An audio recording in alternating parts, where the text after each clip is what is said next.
And that is one of the wonderful things about gardening is everybody's always got a wise word, but there are so many different ways to garden.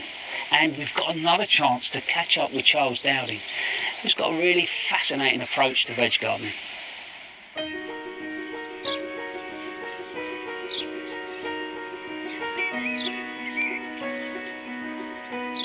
What has always interested me the most is the link between soil health, plant health and people health.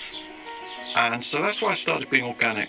And then that health idea also developed into No Dig. No Dig is about not disturbing the soil. And this allows soil life, of which there is plenty in there all the time, to proliferate. And if we feed that soil life with organic mulches on top, soil life comes up looking for food, and you get a hive of activity in the soil, which can then work with plant roots to make nutrients and moisture available. When soil is dug, cultivated, rotivated, the matrix of structure is broken.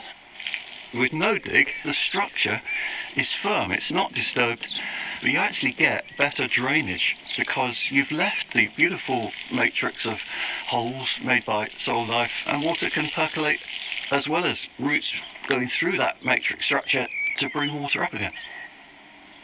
Digging sometimes to me feels a bit like ripping off the clothes, it's a bit aggressive, and I think then soil thinks, I'm not sure I like this, and it wants to recover. Recover means getting over what's happened, but also literally in soil's case, recover with weeds.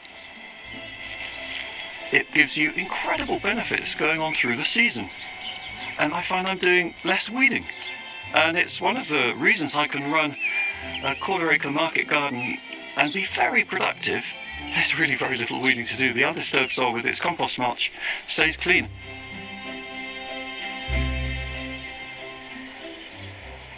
I never set out to change anything much really, but actually what I didn't like was the way a lot of chemicals were being used to grow food, and so I was looking at how to grow more healthy food, healthy for the environment and healthy for people.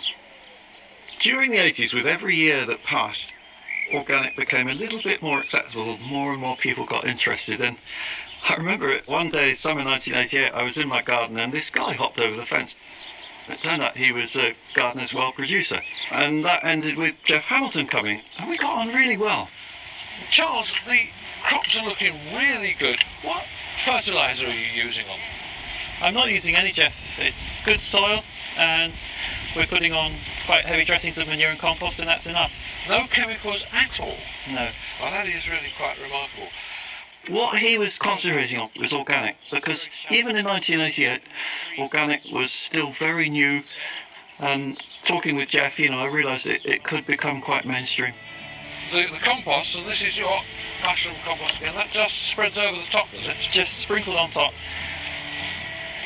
How's that? I'm not a dab hand at this job, but... Oh, that's fine. That's the idea anyway. After that, he really promoted it, and he was catalyst, I think, for making organic gardening very acceptable.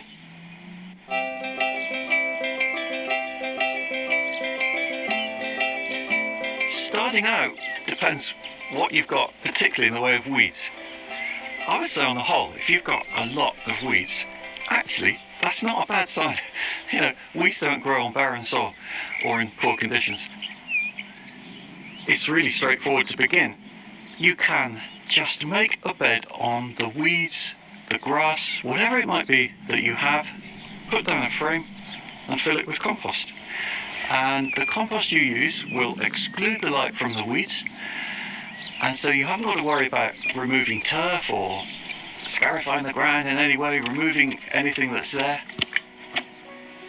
I like to keep the finest compost I have for the surface layer, and that means I've got a good surface for sowing and planting, and it's ideal really if it's a little bit dry.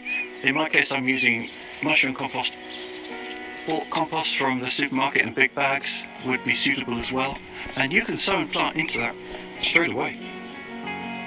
So that gives you a lovely sense of completion. It's a one afternoon project if you like.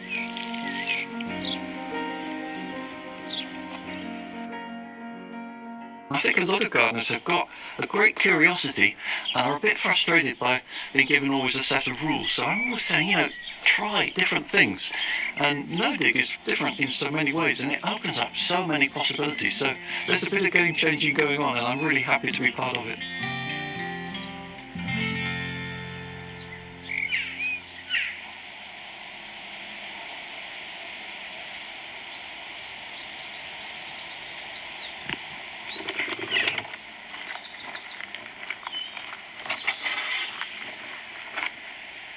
Hey, fascinating, really was. Charles, the only problem I've got with no dig is that if I'm really fed up, I love digging. But that said, I've watched that, and I think next year I'm with you. I'm going to experiment, and I'm going to turn this area into a no dig garden. But that's next year. At the moment, I'm just